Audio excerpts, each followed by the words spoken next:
Setelah itu kita berjanji, tadi pagi, esok hari atau lusa nanti, Garuda bukan burung perkutut, sang saka bukan sandang pembalut.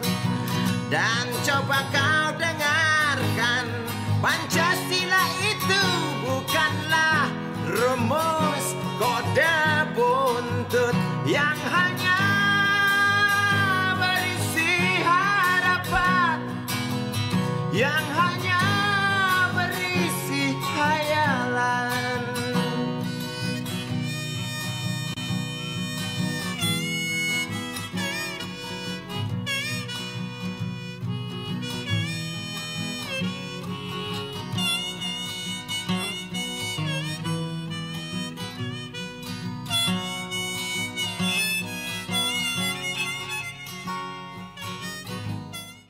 Selamat sore Bapak-Bapak tamu kita yang luar biasa ini. Ada Prof. Bambang Wibawarta dari Universitas Indonesia, Fakultas Ilmu Budaya. Kemudian juga ada Pak Wisnu Broto, Ketua Yayasan Suluh Nuswantara Bakti.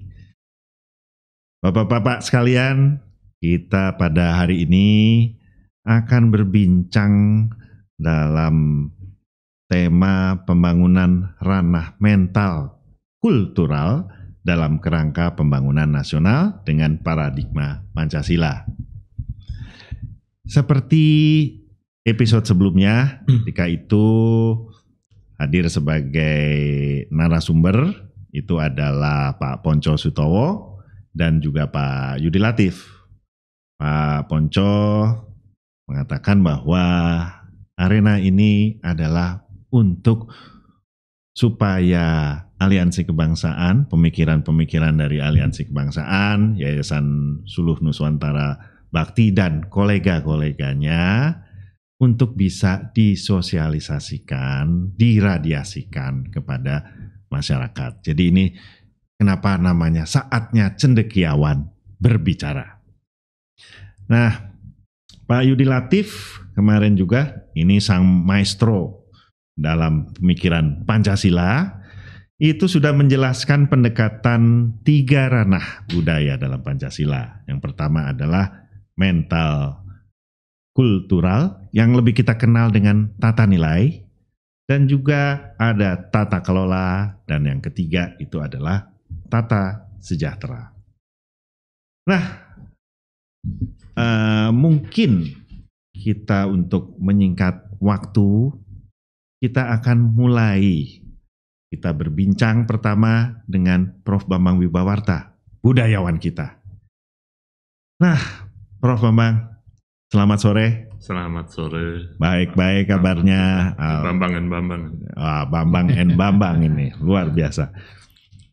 Pak Bambang, ini kita nih mau bertanya ini kepada Pak Bambang Wibawarta, bahwa bisakah Profesor menjelaskan secara lebih lengkap mengenai apa yang dimaksud dengan pendekatan budaya dalam menyelesaikan permasalahan-permasalahan dalam kehidupan berbangsa bernegara Indonesia dewasa ini? Ya, jadi selalu orang mengatakan kita lakukan pendekatan budaya. Apa sih budaya itu? Selama ini orang mengenal budaya ini itu kesenian, Pak. Mas Bambang. Nah, ini jadi menyelesaikan permasalahan di Indonesia ini dengan budaya itu bagaimana? Nah, kemudian bagaimana posisi tata nilai, ranah tata nilai ini dalam konteks kehidupan berkebudayaan Indonesia tersebut. Silakan, Mas Bambang. Mungkin kita nanti interaktif aja ya. Silakan. Terima kasih Mas Bambang Parma.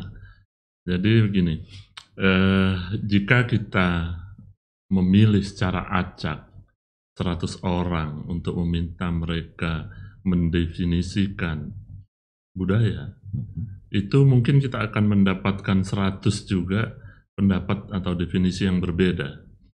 Budaya memiliki arti yang berbeda dari setiap manusia, setiap komunitas pada waktu yang berbeda. Nah, dalam arti yang lebih luas ini berarti suatu budaya ini suatu keyakinan, suatu tradisi, perilaku, seluruh cara hidup kita. Atau seperti yang dikatakan oleh UNESCO mendefinisikan budaya ini sebagai semua ciri khas spiritual dan material, intelektual dan emosional yang menjadi ciri khas masyarakat atau kelompok.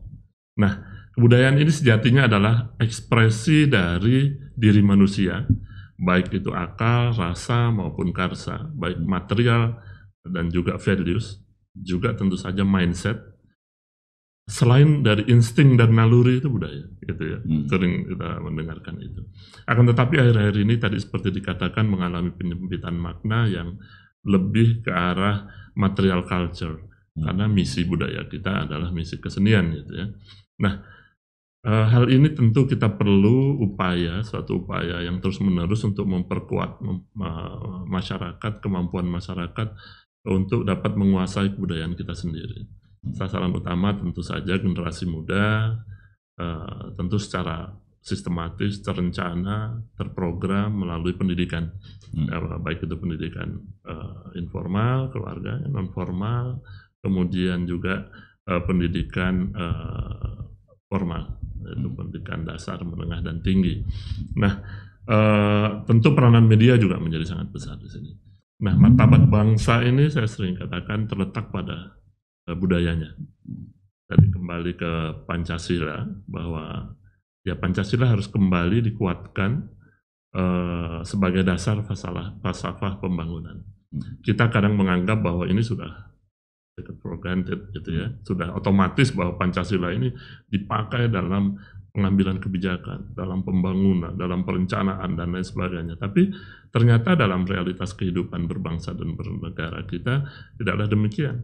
Ini masih sebagai sesuatu yang terus diperjuangkan. Nah, Pancasila harus dilihat dan diperlakukan secara utuh, tidak terbagi-bagi, tidak terpecah-pecah, seperti tubuh manusia ini utuh, ada kepalanya, ada rambutnya, ada kuping, ada hidung, ada badan, ada jantung, ginjal, kaki, semuanya, ada jari-jari dan lain sebagainya, ada organ dalam tubuh. Jadi tidak bisa kita preteli satu persatu, ini yang nggak penting gitu ya. Kemudian kita tidak bisa. Nah, dengan demikian kita bisa melihat bahwa ranah budaya atau nilai ini mencakup keseluruhan sila, termasuk sila keadilan sosial, itu ranah budaya. Keadilan ini adalah mindset yang harus terus diperjuangkan, satu mindset yang sangat penting, harus kita perjuangkan dengan sungguh-sungguh.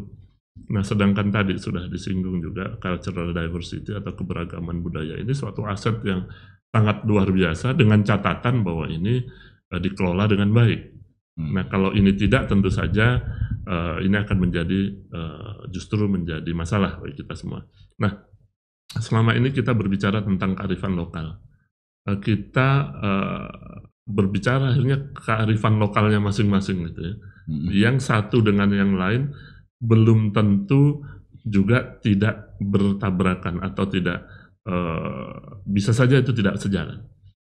Nah, ini penting saya katakan bahwa kita perlu mengangkat kearifan lokal ini menjadi kearifan Nusantara. Bagaimana kita bisa memilah dan memilih mana yang kearifan lokal ini yang bisa kita angkat. Misalnya saja gotong royong. Nah, gotong royong ini di berbagai daerah ada Pelagandong, ada Rembuk Desa, ada Mapalus di Minahasa, kemudian di Toraja ada Rambu Solo kalau tidak salah. Nah, Rambu Solo ini merupakan tradisi upacara pemakaman yang melibatkan banyak orang di dalam proses pemakamannya. Nah, di Jawa ada Sambatan, kemudian juga di Kalimantan Barat ada Belale dan Pangrih, dan di Bali kita tahu ada Ngayah. Nah, jika kita perhatikan dari 1.300-an suku bangsa yang ada di Indonesia, ini berarti ada puluhan ribu atau ratusan ribu, mungkin jutaan budaya yang sebenarnya ada titik temunya, seperti tadi yang saya katakan, ada gotong royong dan lain sebagainya, yang ini juga justru merupakan ruh dari Pancasila itu sendiri. Tentu ini bisa diangkat menjadi suatu kearifan Nusantara, dan seperti gotong royong, salah satu yang saya contohkan tadi, ini perlu redefinisi. Tidak lagi kita seperti Sambatan hanya membuat rumah, kan, tetapi bekerja sama untuk mencapai suatu hasil, suatu tujuan sesuai dengan kapasitas kita masing-masing. Intinya adalah muaranya sama. Misalnya kita ingin membuat mobil listrik lah, kan banyak yang berkompeten. Kita bisa share, kita bisa, oh yang ini dari sana, mesin motornya dari sini, sasisnya dan sebagainya. Kita bisa keroyok. Gitu. Nah, muara inilah yang kita sebut dengan gotong royong di era sekarang ini. Bukan lagi gotong royong dalam artian yang sempit, tapi gotong royong dalam artian nasional. Bahwa kita sudah mempunyai goals, kita punya satu tujuan, itulah yang kita capai sesuai dengan kemampuan dan kapasitas kita masing-masing. Peran kita juga berbeda. Nah, ini yang sering saya katakan bahwa Indonesia ini pernah saya katakan dulu sebagai salad bowl, bukan melting pot. Karena unsur-unsurnya masih tetap bisa terlihat, tidak pupus, tidak lenyap. Namun demikian, ada beberapa hal yang juga memiliki kekhawatiran. Kalau ini tidak dikelola dengan baik, dia bisa melting. Justru bisa hilang, bisa lenyap. Tidak hanya dengan sesama budaya Nusantara yang ada, tapi dengan budaya asing. Kita bisa melihat sekarang sedemikian dominannya juga bahasa yang masuk, budaya yang masuk dari luar. Jadi jangan sampai bangsa ini jadi kehilangan karakternya, kehilangan jati dirinya. Nah, values-nya inilah yang kita tangkap. Nah, seperti karakter apa, mindset seperti apa yang ingin kita internalisasikan melalui pendidikan, ini menjadi sangat penting. Nah, ini yang harus kita sepakati bersama, yang mana kita harus pandai memilah dan memilih.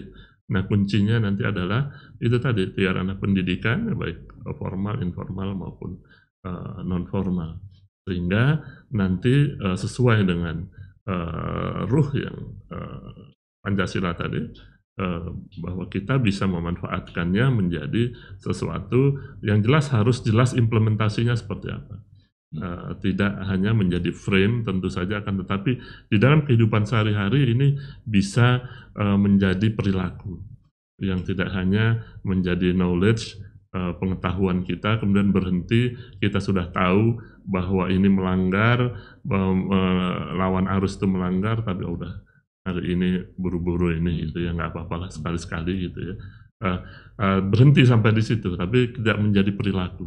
Nah, ini yang penting, bahwa Pancasila juga harus diterjemahkan, diimplementasikan dalam perilaku, dalam perencanaan kita, dan bagaimana menempatkan manusia ini menjadi sesuatu yang penting, yang berada di titik tertinggi dalam setiap perubahan.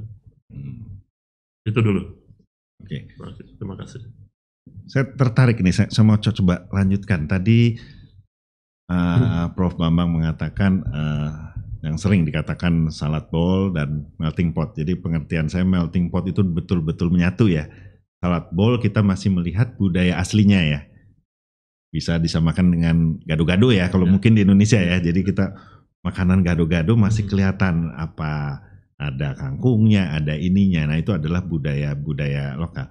Jadi Prof. Bambang, ini ada dua pertanyaan lanjutan nih. Kalau begitu yang dibutuhkan di Indonesia ini adalah integrasi atau asimilasi, itu pertama. Nah kemudian ada juga pendapat berkembang ya di dalam diskusi-diskusi kita. Ada istilah toleransi, ada istilah akseptasi. Nah, ada yang mengatakan kita ini dalam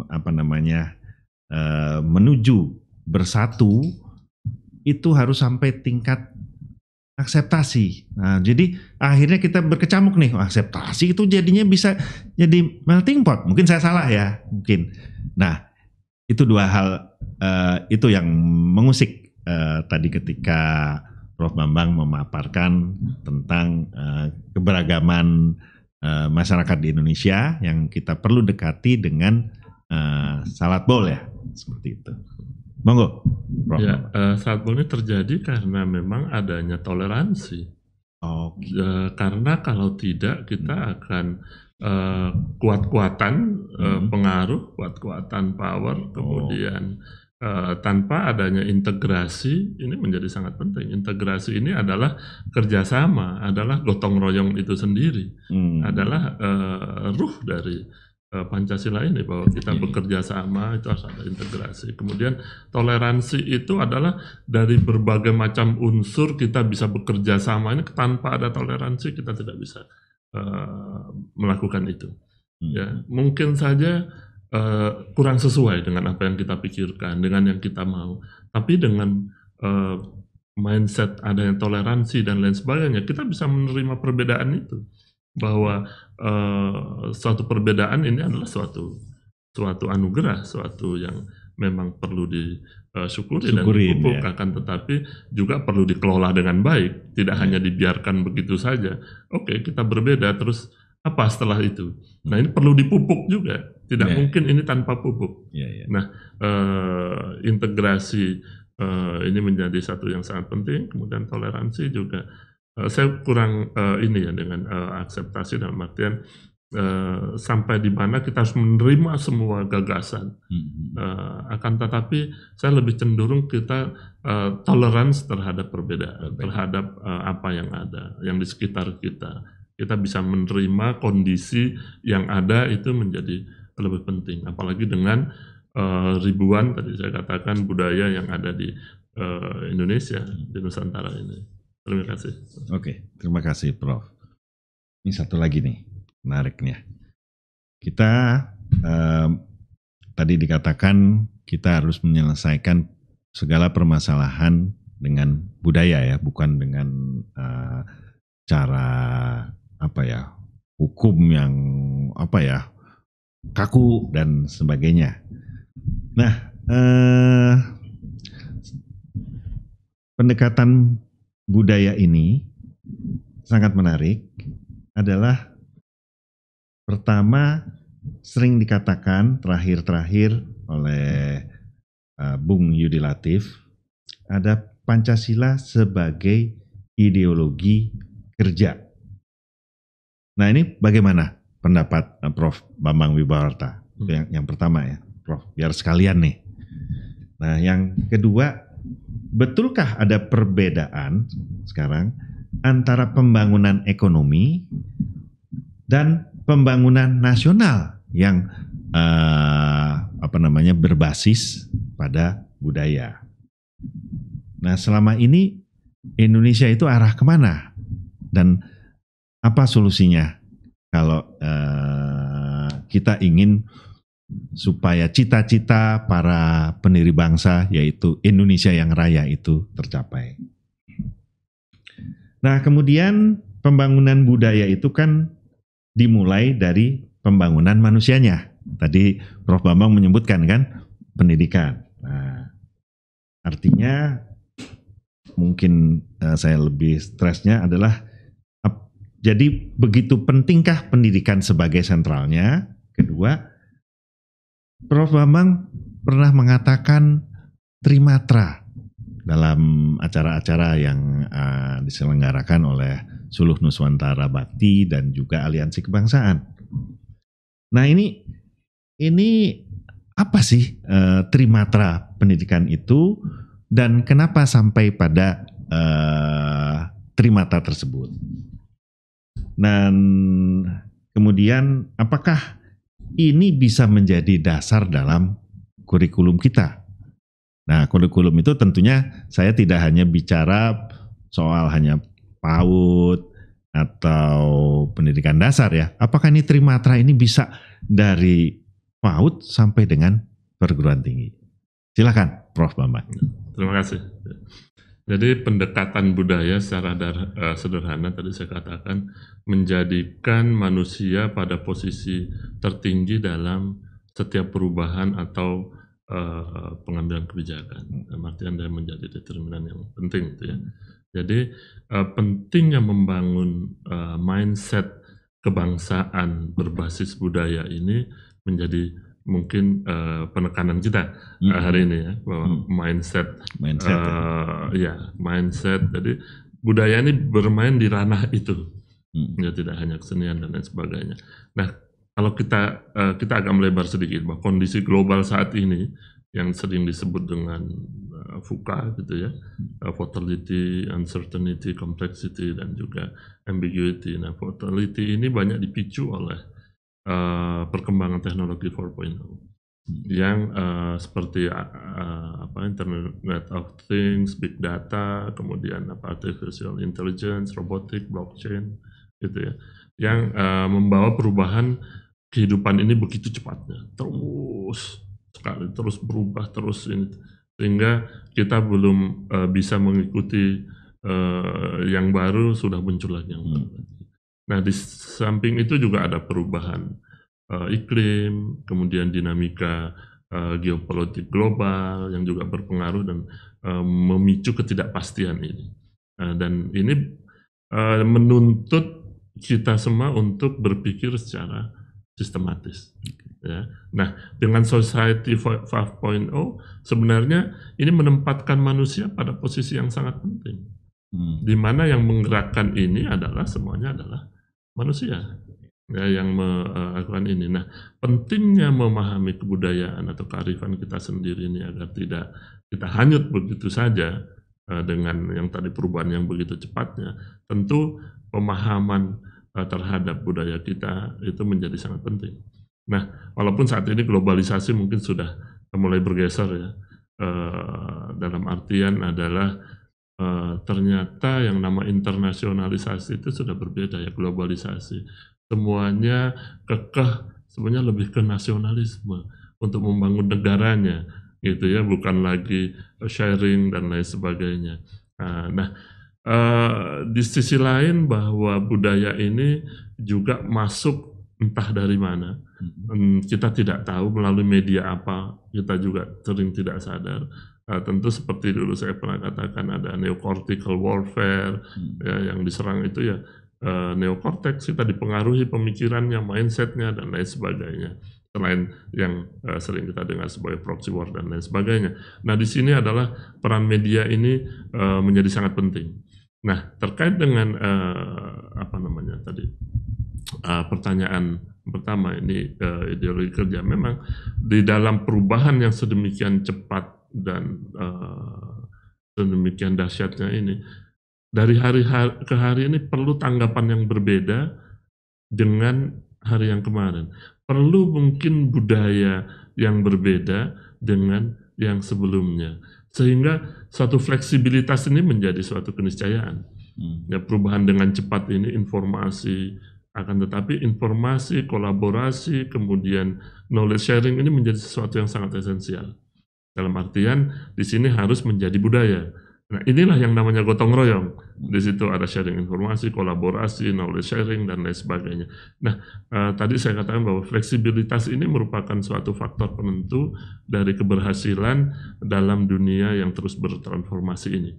Nah, bagaimana kita bisa menjawab itu? Tentu saja seperti ini. Nah, dasar dari itu semua, kemudian tubuhnya yang bekerja, kemudian payungnya, itulah Pancasila. Gitu ya. Disitulah ideologi kerja itu, kalau saya terjemahkan seperti itu, bahwa dia harus bisa memengaruhi kemudian menghasilkan sesuatu karya nyata untuk kesejahteraan bangsa, yang tadi dibuntutnya adalah keadilan sosial bagi seluruh rakyat Indonesia, gitu kan ya. Nah, kerja dalam artian seperti itu, bahwa ini bukan terbatas pada frame ataupun ideologi saja, akan tetapi dia bekerja untuk mensejahterakan dan mencerdaskan kehidupan bangsa. Ini kan amanah dari undang-undang ya. Jadi kita perlu membangun manusia yang berkebangsaan, yang beradab lah gitu ya. Kebangsaan yang beradab, yang penuh adab. Jadi goals-nya adalah kebangsaan yang meletakkan manusia pada posisi tertinggi dalam setiap perubahan dan perencanaan pembangunan.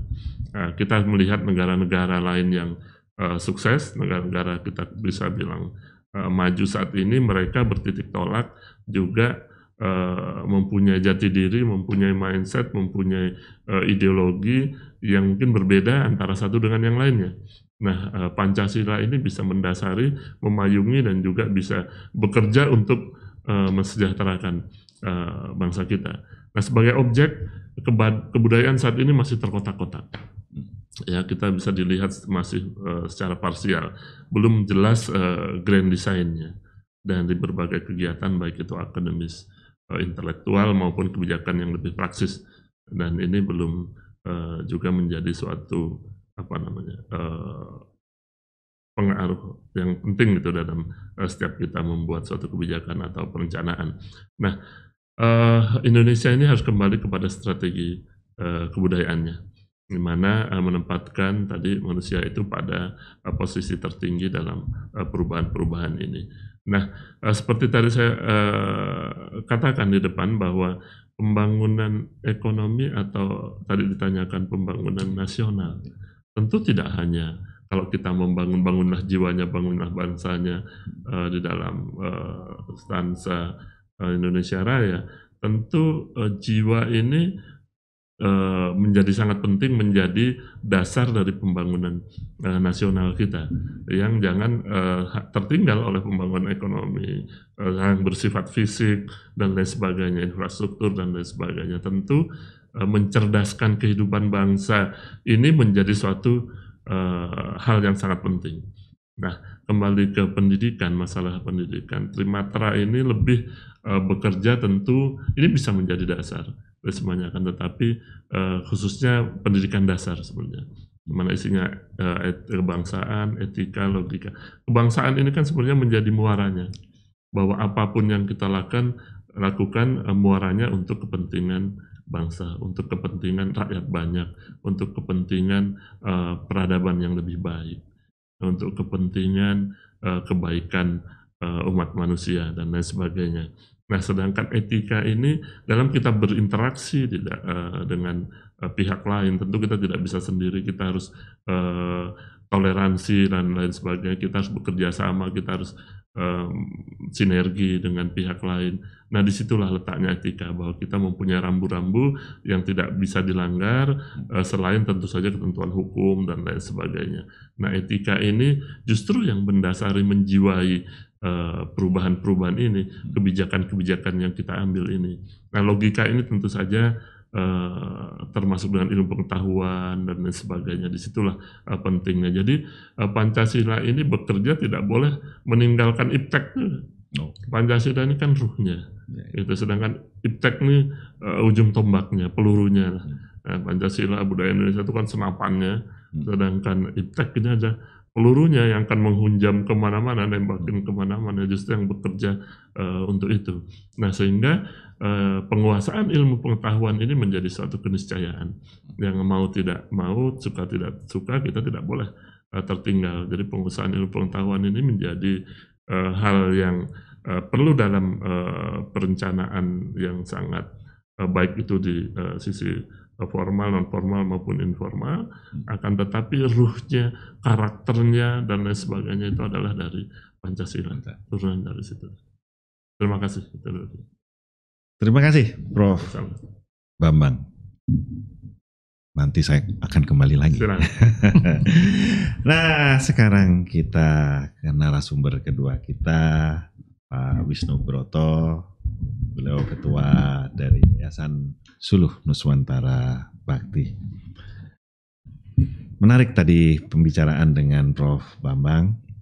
Nah, sekarang kita akan berbincang dalam tata nilai ini adalah mengenai pembangunan kebudayaan ya dan peradaban.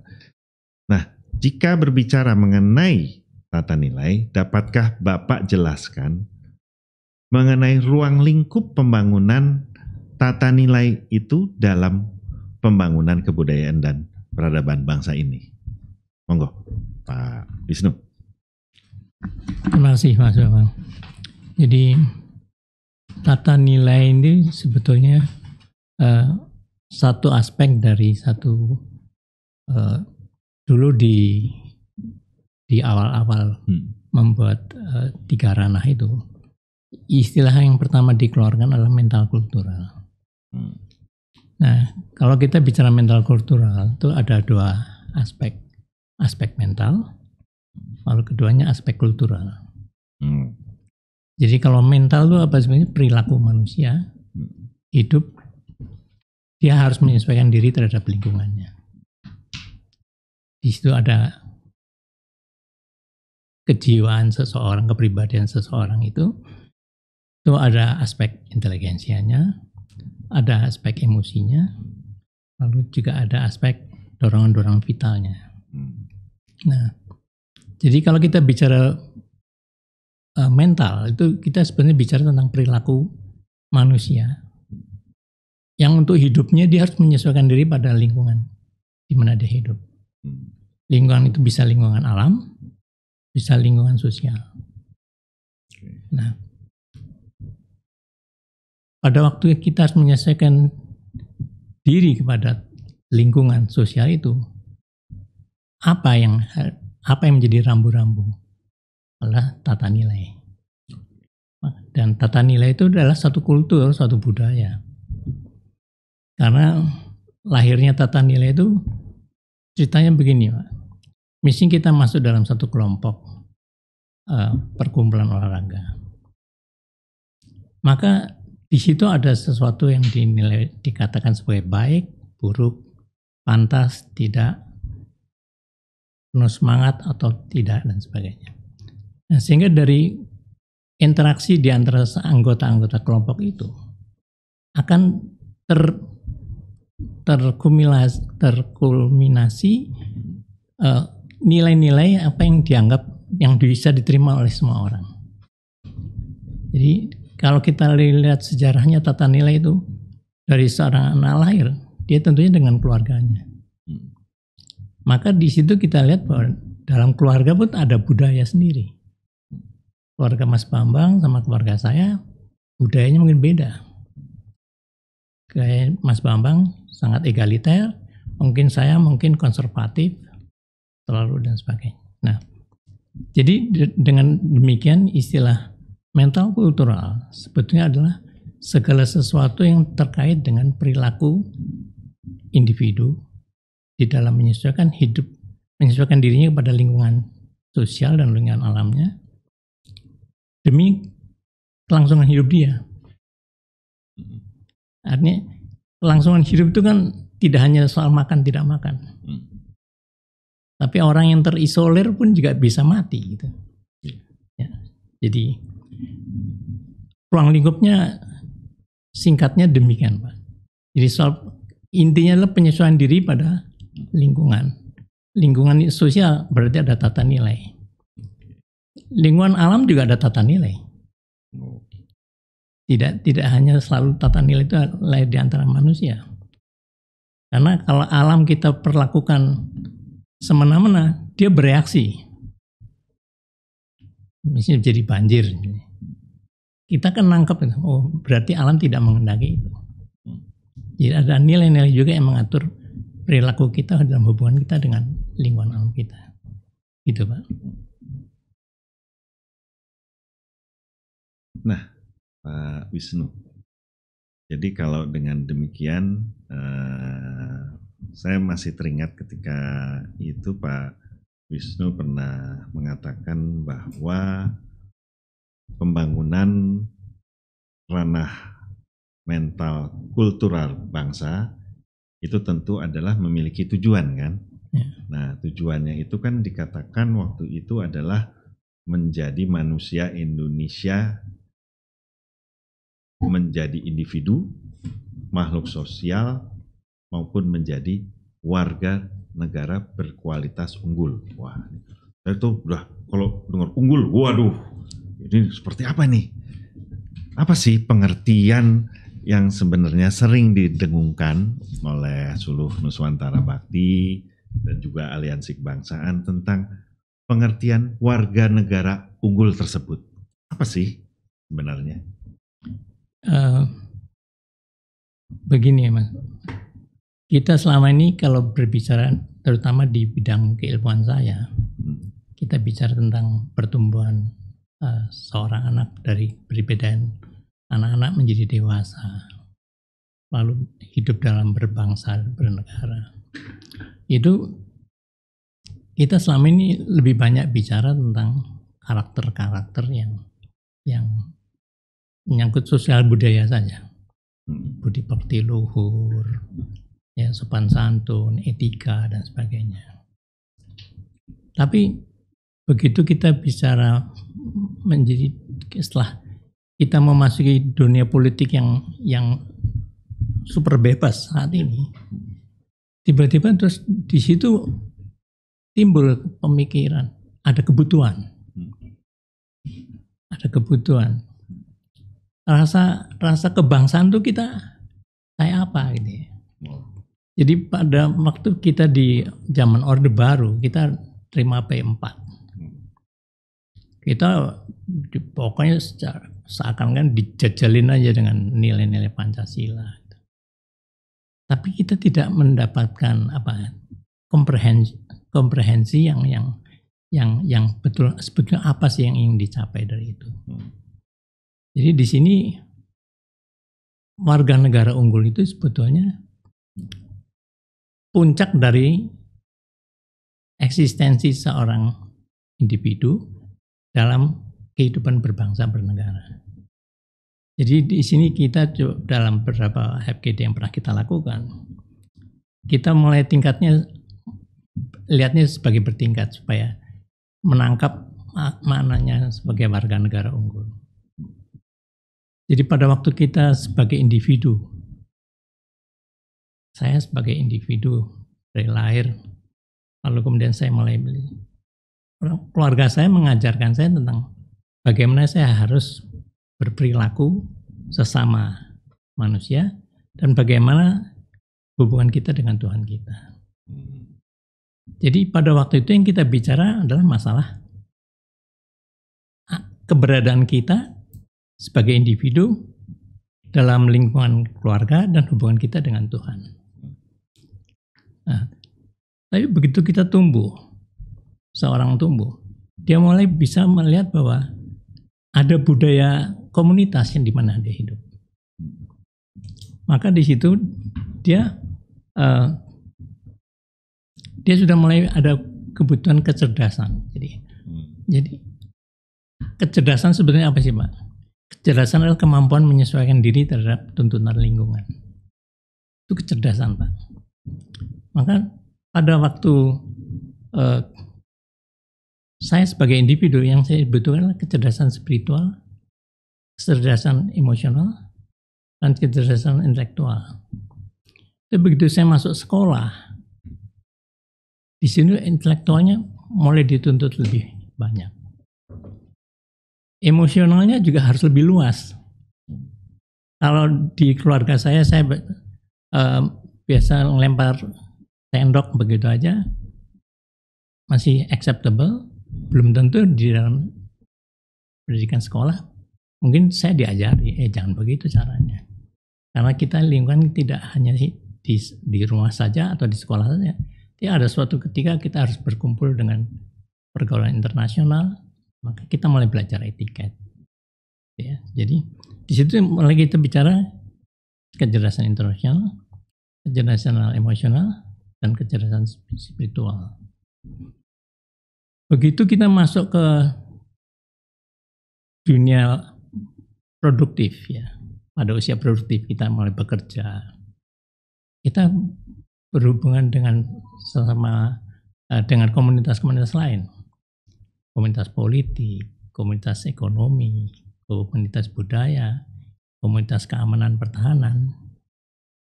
Maka di situ kita juga harus punya knowledge yang cukup mengenai itu, sehingga kita bisa mengembangkan sikap attitude yang benar.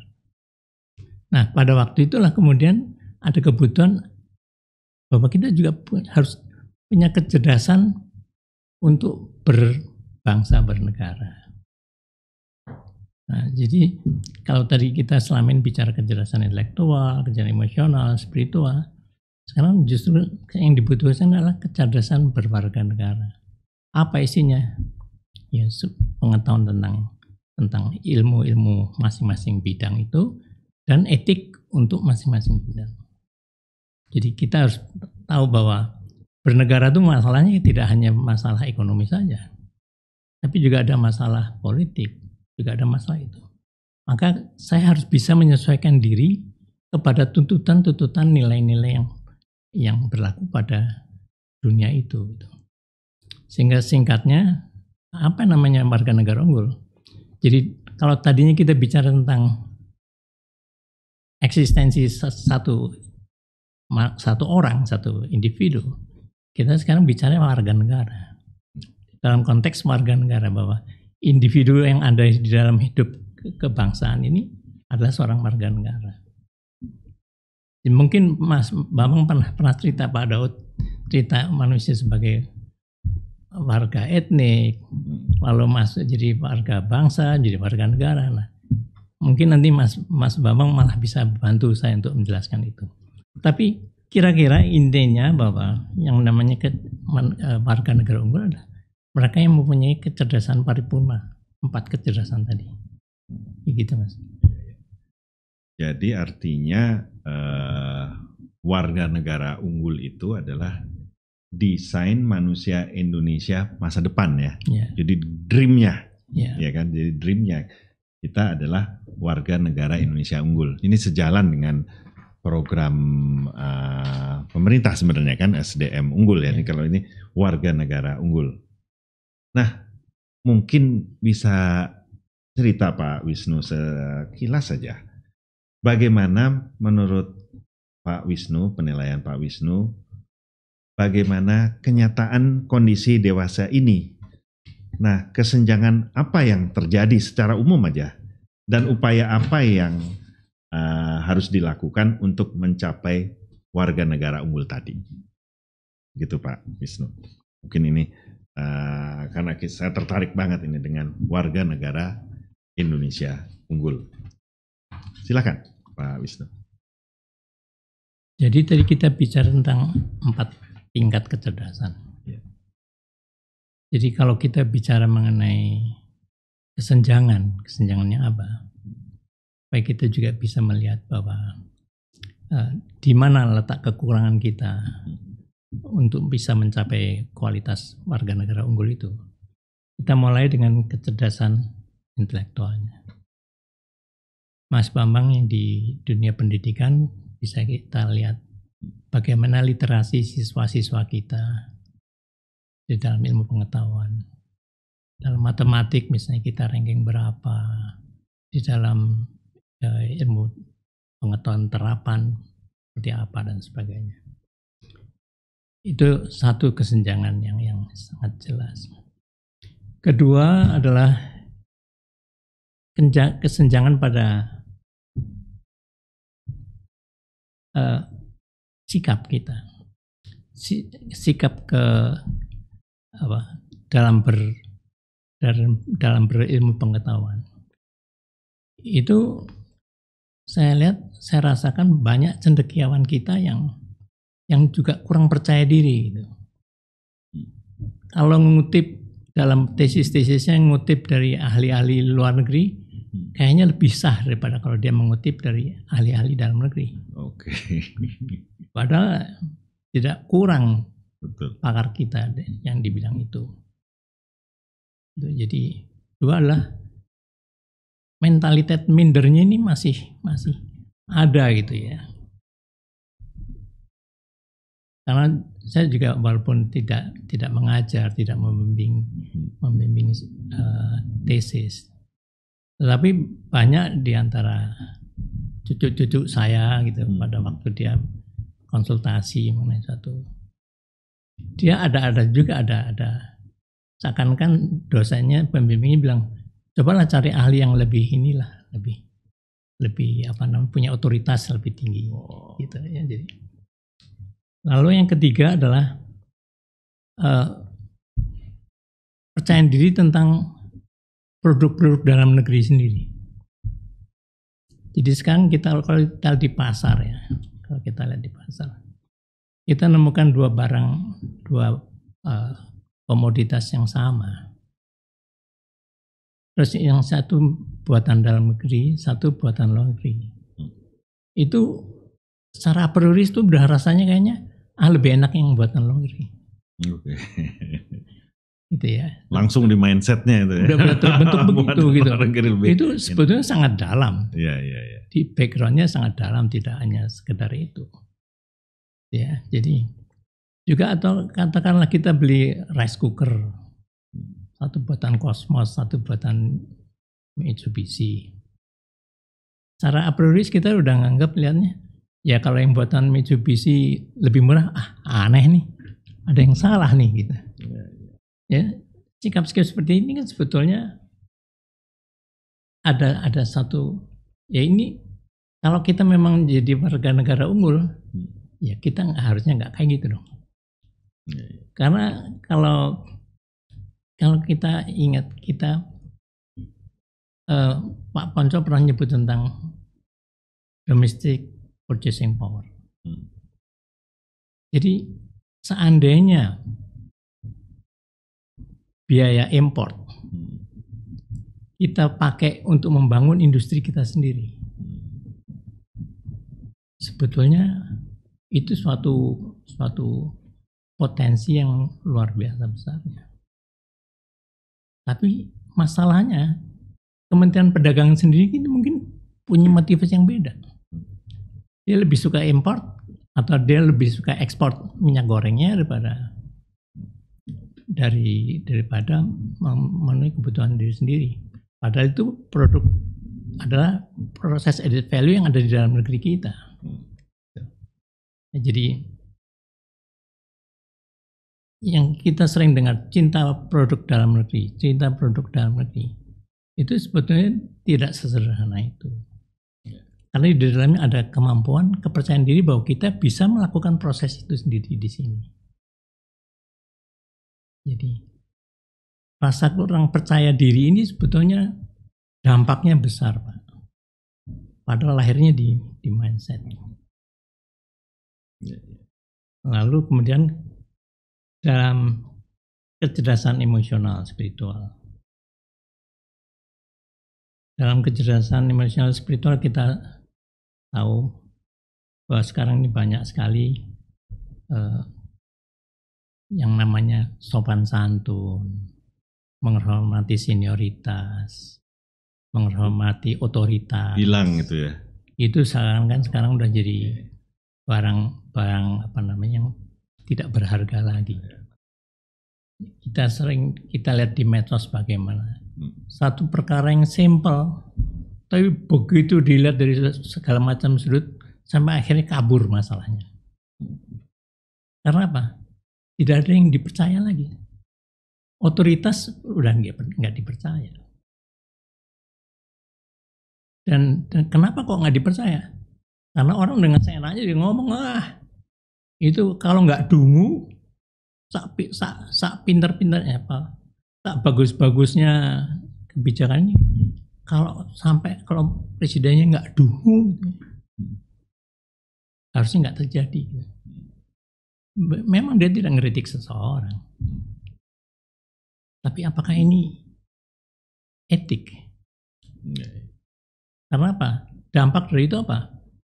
Otoritas dari atau marwah kepemimpinan dari otoritas tiba-tiba dilecehkan begitu saja. Jadi kalau tadi problem intelektual, sekarang problem kecerdasan emosional. Nah, dalam kecerdasan bernegara, ya tadi udah saya singgung masalah simbol-simbol negara yang dilecehkan dan sebagainya. Jadi saya rasa, jadi ya boleh dibilang gapnya ya di semua ya. Di aspek intelektual, di aspek emosional, di aspek spiritual. Mungkin gitu. Oke. Nah, Pak Wisnu, saya mau bertanya, dijawab singkat aja. Untuk mencapai cita-cita manusia ideal tersebut ya, yang disebut oleh Pak Wisnu, warga negara Indonesia unggul, apa yang diperlukan Jangan banyak-banyak, 2 aja. Apa dan apa yang harus dilakukan, yang kita perbaiki? Satu, pendidikan. Pendidikan. Tapi pendidikan ini jangan bicara hanya pendidikan formal, informal, sama non formal. Ada pendidikan, edukasi, kalau istilah pantasnya edukasi. Pada siapa? Bagi elit bangsa. Jadi itu yang pertama, pendidikan. Yang kedua, strategi kebudayaan. Oh, strategi kebudayaan.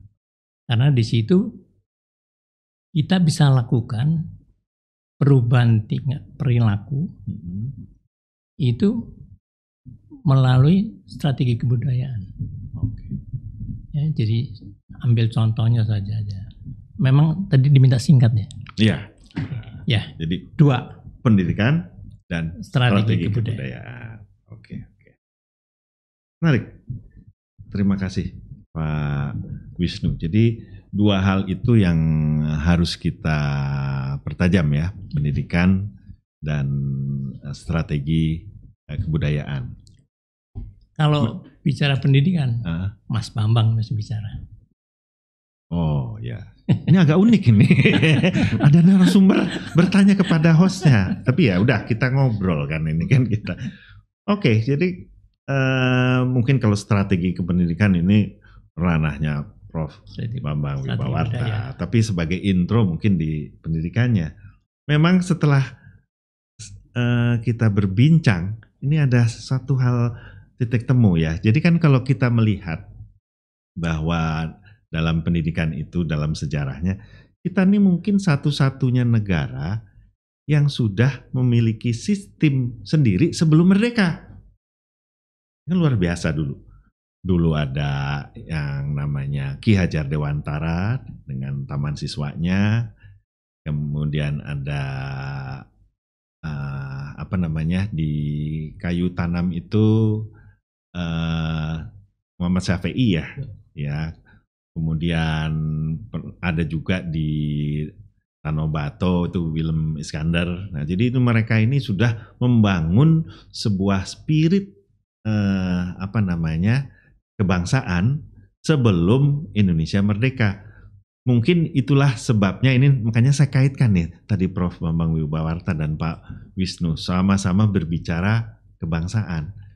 Jadi tonggak-tonggak dari kebangsaan seperti Budi Utomo, Sumpah Pemuda, dan selanjutnya sampai titik kulminasi, meminjam istilahnya Pak Wisnu tadi, kita merdeka, maka itu adalah kesadaran dari kaum terdidik. Nah, kalau ini saya pinjam dari istilahnya Pak Daud ini, almarhum. Jadi kesadaran kaum terdidik itulah yang membuat kita sadar atas kebangsaan kita. Jadi sejarah kita luar biasa, bahwa dalam pendidikan kita memiliki pendidikan nasional sebelum Indonesia merdeka.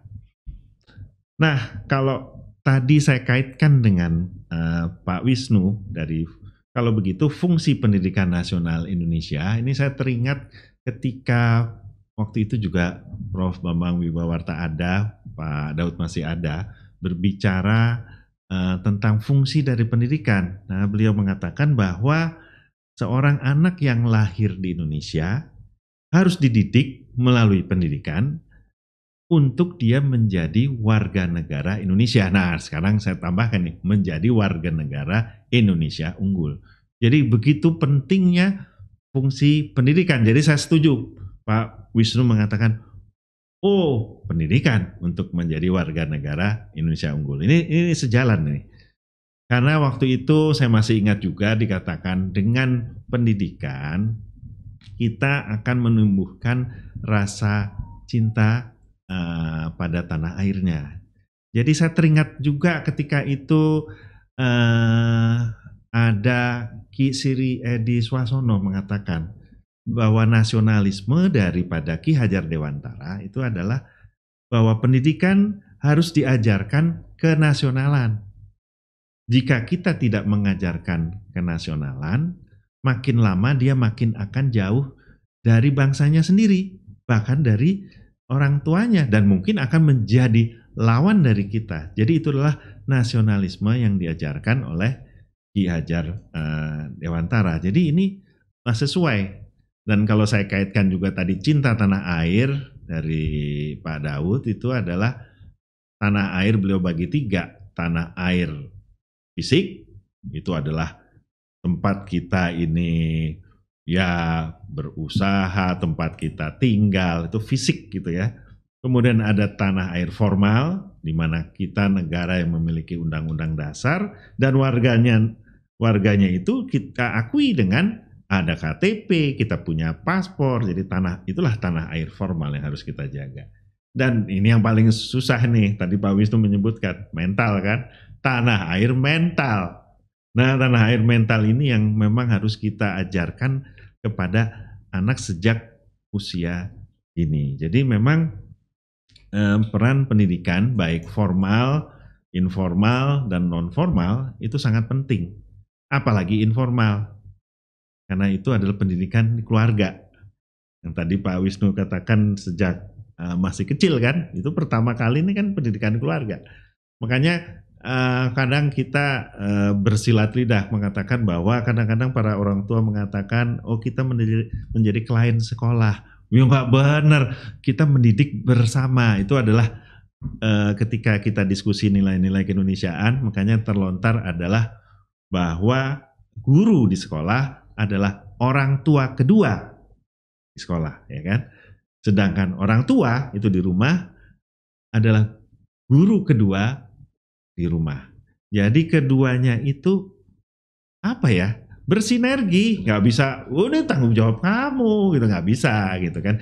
Bersinergi, apa yang diajarkan di sekolah dan di rumah itu harus sama. Jadi ini saya masih teringat dengan nilai-nilai keindonesiaan yang pernah diselenggarakan oleh Suluh Nuswantara Bakti dan Aliansi Kebangsaan.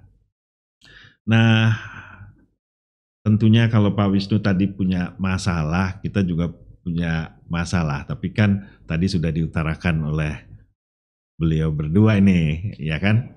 Masalah kalau di teknisnya di pendidikan kita ribut aja. PISA kita nggak pernah naik nih, nggak pernah naik. Kita di bawah. Nah itu yang dikatakan oleh Prof. Bambang. Makanya saya senang nih ada kebangsaan. Nah tadi kan udah nih kebangsaan, etika. Nah logika ini harus kita kejar. PISA itu adalah bicara tentang logika. Tentang logika adalah bagaimana literasi, matematik, dan sains kita harus tingkatkan supaya kita bisa menjadi warga negara Indonesia unggul. Jadi itulah yang sangat penting, dan saya setuju Prof. Bambang, trimatra pendidikan supaya anak-anak kita kalau bawa ransel tuh nggak tebel-tebel ya. Berat sekali. Saya kesian itu anak SD. Aduh, kok berat sekali gitu kan. Nah, padahal 3 itu ya. Etika, kebangsaan, logika. Nah, kalau dalam dasar kita diskusi di Aliansi dan di Suluh Nuswantara, itu ditambah adalah agama. Karena di dalam pembukaan Undang-Undang Dasar 45 itu kan dikatakan atas rahmat Tuhan Yang Maha Esa. Jadi pengakuan bahwa agama itu bukan hanya sekedar ranah pribadi, tapi juga adalah ranah publik, kan? Jadi negara. Jadi agama, etika, logika, kebangsaan. Jadi itu memang yang memang harus kita kejar. Dan yang terpenting adalah seperti rekomendasi yang sudah dilakukan oleh OECD bahwa kita harus memperbaiki guru-guru kita supaya guru-guru kita itu mumpuni. Mas Bambang bisa bercerita itu bagaimana guru-guru di di luar negeri ya, itu merupakan putra-putri terbaik gitu kan. Jadi memang itu adalah sesuatu, kan kalau istilahnya Pak Daud itu profesi itu hanya 2. Guru apa bukan guru, mau jadi menteri itu dia harus diajar oleh guru, mau jadi presiden, mau jadi jenderal, semuanya harus diajar oleh seorang guru, tidak bukan seperti itu. Menarik sekali tentang diskusi pendidikan, dan sekarang memang sedang ramai kita ingin memperbaiki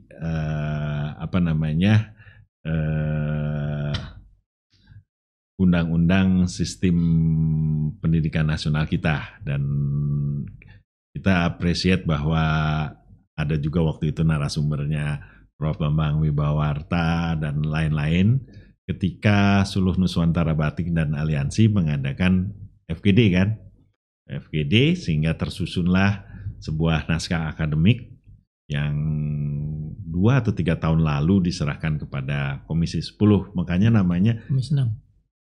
Komisi 10 Pendidikan, ya, Komisi 10, yaitu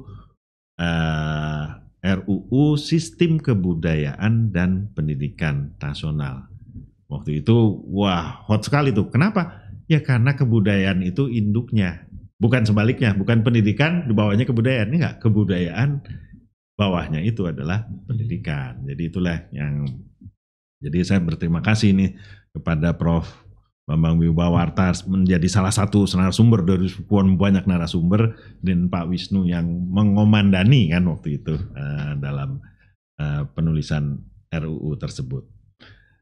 Nah, kita sampai pada hal yang terakhir, yaitu Pak Wisnu nanya ke saya lempar ke Prof. Bambang ini tentang strategi kebudayaan. Strategi kebudayaan, Prof. Tadi saya juga ternyuh cinta produk lokal ya, tanah air. Saya masih teringat ketika itu Jepang menolak impor beras dari Indonesia. Ditawarkan kan, kita tawarkan, nggak mau. Pokoknya saya akan bantu petani kita. Itu luar biasa, gitu kan. Kalau saya jadi pedagang, saya udah terima kan. Saya dapat impor, saya dapat untung tuh. Nah, kemudian juga diskusi-diskusi di Suluh Nuswantara dan Aliansi dalam Ketahanan Nasional, Prof. Bambang juga waktu itu ada, mengatakan bahwa strategi kebudayaan kita ini lemah nih, gitu kan? Kita lemah, gitu kan? Padahal sekarang perang sudah memasuki generasi keempat, bahkan kelima kan? Nirmiliter sampai sekarang persepsi, gitu kan? Perang itu udah bukan dengan, istilahnya kalau kita diskusi waktu itu, bukan dengan pelor dan bedil, tapi ini sekarang infiltrasi. Tadi Prof. Bambang mengatakan ada apa, perang. Nah itu. Nah sekarang kita lihat anak-anak kita suka diawali dengan suka J-pop, Japan pop, sekarang bergeser K-pop. Nah ini kan, waduh, semua mau ininya Jepang atau Korea, ya kan, bajunya, gitu kan. Lalu gaya ininya. Nah ini saya ngeri, miris tuh. Bagaimana Prof. Bambang Wibawarta? Bagaimana sebenarnya harus strategi kebudayaan kita nih? Apakah kekhawatiran saya salah, gitu kan? Karena saya melihat, waduh, saya nelpon seseorang, lihat sibuk nonton, kalau nggak drakor, waduh, bagaimana ini, gitu kan, Prof? Apakah kita memang harus menutup diri? Kan nggak bagus juga, gitu kan, menjadi tertutup. Nah, silakan, Prof. Ya, saya kaitkan dengan tema besar kita, Pancasila ya kan. Ya. Kalau kita percaya bahwa Pancasila ini adalah merupakan nilai-nilai luhur yang digali dari budaya bangsa di Nusantara dan memiliki nilai dasar kehidupan manusia yang diakui secara universal dan berkesinambungan sepanjang zaman itu. Maka kita juga mestinya percaya bahwa Pancasila ini adalah inti dari budaya bangsa kita. Jadi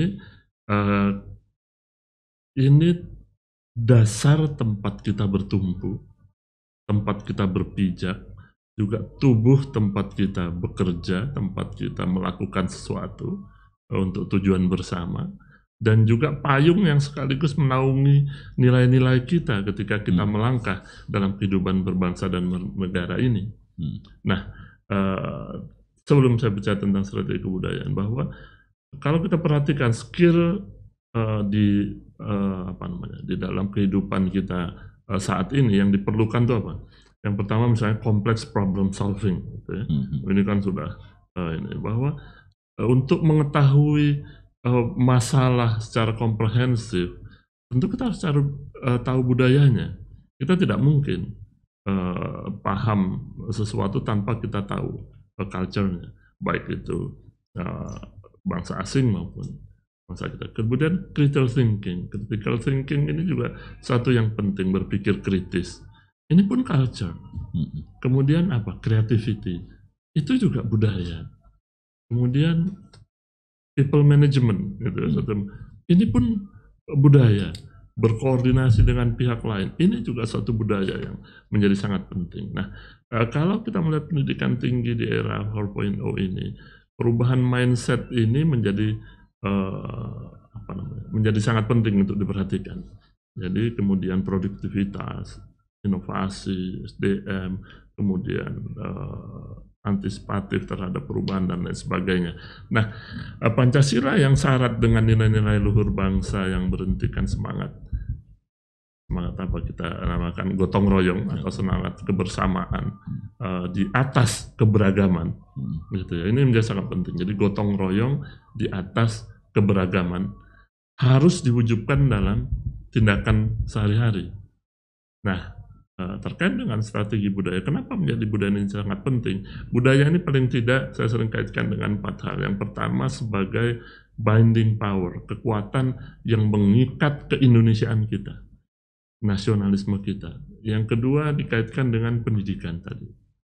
Yang ketiga tadi Mas Bambang juga sudah mengatakan bahwa kebudayaan, pendidikan ini bagian dari kebudayaan, bahwa pendidikan adalah proses pembudayaan. Harusnya kalau orang yang berpendidikan harusnya berbudaya gitu. Nah, tapi kita lihat sekarang apakah seperti itu yang terjadi. Kemudian kaitannya yang ketiga adalah dengan ekonomi. Bagaimana budaya ini juga bisa mengekskalasi pertumbuhan ekonomi kita. Tidak hanya ekonomi kreatif, tapi mindset entrepreneur dan lain sebagainya. Ini juga ada di dalam ranah budaya. Kemudian sebagai alat untuk diplomasi. Nah, makanya budaya ini menjadi sangat penting terkait dengan itu semua. Jadi amanah undang-undang mencerdaskan kehidupan bangsa sebagaimana yang ada di dalam Undang-Undang Dasar 45 ini adalah mengembangkan potensi manusia berilmu, kreatif, dan tadi menjadi warga negara yang unggul, bagi negara yang baik, yang berketuhanan dan berbudaya, gitu ya. Berketuhanan dan berbudaya ini menjadi sangat penting. Jadi kita tidak bisa menghilangkan hal seperti ini. Jadi kembali ke strategi pendidikan. Jadi kita tadi bahwa tidak hanya fokus kepada di Pak Wisnu, bagaimana sistem yang ada di luar kemudian kita bisa terapkan begitu saja di dalam sini, akan tetapi bagaimana bisa membangun rasa karakter ataupun etika yang misalnya jujur, antri, empati, disiplin dan lain sebagainya tidak tertinggal di dalam kurikulum kita, yang diinternalisasikan dengan baik. Jadi saya ingin mengatakan bahwa ini strategi kebudayaan ini tidak bisa terlepas dari pemikiran Bung Karno juga terkait dengan Trisakti. Jadi katakan bahwa sebuah negara yang berdaulat, merdeka dan berdaulat itu mutlak diperlukan memiliki 3 hal. Yani berdaulat di dalam bidang politik, berdiri di atas kaki sendiri, kemudian di bidang ekonomi, dan tentu berkepribadian di bidang kebudayaan. Nah, strategi kebudayaan ada di sini, bahwa ke dalam ataupun kita bisa mengelola diversity kita, keberagaman kita yang sedemikian dahsyatnya, sedemikian besarnya untuk bisa benar-benar menjadi potensi untuk dikembangkan. Yang kedua juga strategi untuk tadi itu yang 4 hal itu tadi, bahwa ada kaitannya dengan pendidikan, dengan ekonomi, dengan diplomasi dan lain sebagainya. Nah, Tiga hal ini menjadi sangat relevan kalau kita bisa saksikan sekarang ini. Kita melihat negara-negara maju saat ini mempunyai kepribadian ciri bangsa mereka sendiri. Misalnya saja, dan mereka menguasai iptek, tadi kita kembali ke iptek dengan sangat baik tentu saja ya. Ketika satu negara punya mesin pencari Google, kemudian Cina juga membuat sendiri, ada Baidu di Rusia juga membuat sendiri, ada Yandex dan lain sebagainya. Ketika orang ribut soal WhatsApp, Cina kemudian membangun sendiri WeChat dan lain sebagainya. Nah, posisi kita sekarang di mana ini? Cukupkah kita sebagai penikmat mengkonsumsi itu semua, atau mau kemana kita? Nah, Indonesia ini perlu mengimplementasikan falsafah kemandirian Trisakti tersebut. Ya, jadi menguasai ilmu pengetahuan, menguasai perekonomian sendiri ini menjadi sangat penting. Jadi strategi kebudayaan ini lebih bergerak kepada tidak hanya kita berbicara tentang bagaimana kita mengelola soft power kita, menghadapi soft power dari luar dan seterusnya. Ini tentu saja secara otomatis ini akan menjadi bagian dari itu. Akan tapi strategi pendidikan yang tadi sudah dibahas oleh Pak Wisnu maupun Mas Bambang ini menjadi sangat penting. Apa saja yang ingin kita masukkan ke dalam kurikulum, kemudian kita apa saja yang diperlukan oleh bangsa ini ke depan, berapa jumlah insinyur, berapa penunggah petani, apakah sudah sudah pas ataupun sudah benar itu lulusan fakultas ini bekerjanya di bidang banyak sekali sekarang ini yang lulus apa, kerjanya apa, boleh saja kan, tetapi tentu saja pendidikan itu harus juga terarah sesuai dengan kebutuhan bangsa itu sendiri. Nah, kalau kita tidak punya peta secara menyeluruh, akhirnya di satu disiplin yang menumpuk, yang lain tidak ada, dan seterusnya. Nah, hal-hal seperti ini tentu menjadi bagian dari strategi pendidikan yang strategi kebudayaan yang menyeluruh, dan nanti pada akhirnya di ujungnya adalah kebijakan-kebijakan terkait dengan manajemen pendidikan, masalah SDM, masalah berbagai macam. Nah, kalau kita ingin membangun SDM yang unggul seperti yang beberapa tahun terakhir didengungkan oleh pemerintah, tentu hal ini menjadi sangat penting, menjadi suatu kesatuan yang harus menjadi satu kesatuan yang utuh, yang tidak bisa dipisah-pisahkan. Nah, kalau kita melihat saat ini misalnya saja dana riset, kita masih sangat kecil ya. Paling sekitar 0,36 kalau tidak salah dari PDB kita, yang 2.700 sekian triliun itu ya. Nah, Thailand saja sudah lebih dari itu. Malaysia sudah 1,1, Singapura sudah 2%, kemudian Korea 4,2%, Jepang 3,5% kalau tidak salah di situ.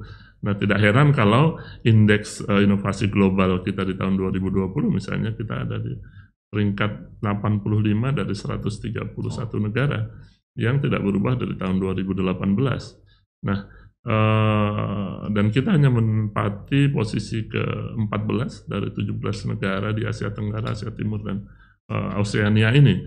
Nah, jadi Pancasila ini harus menyertakan ilmu pengetahuan dan teknologi. Jadi percepatan kemajuan dan peradaban ini ruhnya adalah Pancasila yang medianya adalah iptek tadi, melalui pendidikan yang baik tentu saja. Nah, begitu juga ini harus melibatkan seluruh komponen, seluruh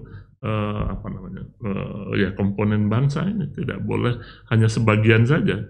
Jadi kalau kita melihat hal seperti ini, pendidikan ini sebagai salah satu eksponen terpenting dari strategi kebudayaan, kita dapat di mana di situ kita dapat memberikan ruang yang luas bagi anak-anak dan generasi muda. Ya, pendidikan sepanjang hayat juga ada ya, generasi tua pun boleh, yang juga tentunya khususnya calon pemimpin bangsa ini ke depan. Jadi ruang untuk menghayati nilai-nilai yang baik, perasaan peduli, empati, kasih sayang, keadilan, selain hard skill seperti ilmu pengetahuan yang kita tadi bicarakan. Jadi globalisasi saat ini suatu keniscayaan.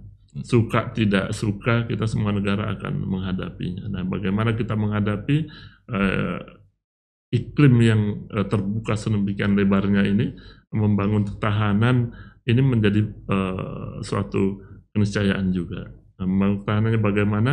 Nah, strategi kebudayaan inilah yang perlu diangkat dalam kita menghadapi berbagai perubahan yang sangat besar ini. Jadi kalau kita melihat tadi sudah disinggung nilai-nilai umum yang bersama, sekalian kebersamaan itu yang menyurut. Nah, penggantinya semakin menjamur nilai-nilai kepentingan pribadi, kelompok, dan sebagainya. Nah, hidup bersama ini justru terblokir. Justru karena nilai kebersamaan yang menjadi dasar dari hidup bersama ini menjadi mulai layu. Nah, jawabannya adalah gotong royong ini harus kembali diangkat, yang semakin memudar. Nah, semua itu akibat peradaban kita ini bergeser. Nilai-nilai penjaganya tidak lagi menjadi kunci ataupun patokan untuk mengukur perubahan-perubahan ini. Nah, itulah posisi dari strategi kebudayaan ini di situ, mengembalikan nilai-nilai itu menjadi pegangan atau pengukur atau patokan kita bersama dalam melangkah ke depan. Terima kasih. Terima kasih. Jadi Pancasila itu harus kita implementasikan dalam keseharian. Kalau saya meminjam lagu yang sering diputar oleh Aliansi Kebangsaan adalah Pancasila adalah bukan sekedar impian atau harapan, tapi harus kita implementasikan. Oke, terima kasih Prof. Bambang Wibawarta. Terima kasih Pak Wisnu. Diskusi yang berat tapi menarik dan harus, karena ini begitu penting agar supaya cita-cita Indonesia Emas atau cita-cita Indonesia yang raya diimpikan oleh para founding father kita bisa tercapai. Waktu demikian singkat, tidak terasa 1 jam sudah lebih. Dengan demikian saya akhiri. Terima kasih atas kehadiran Prof. Bambang Wibawarta. Terima kasih atas kehadiran Pak Wisnu Broto. Assalamualaikum warahmatullahi wabarakatuh. Waalaikumsalam warahmatullahi wabarakatuh. Salam budaya. Salam budaya.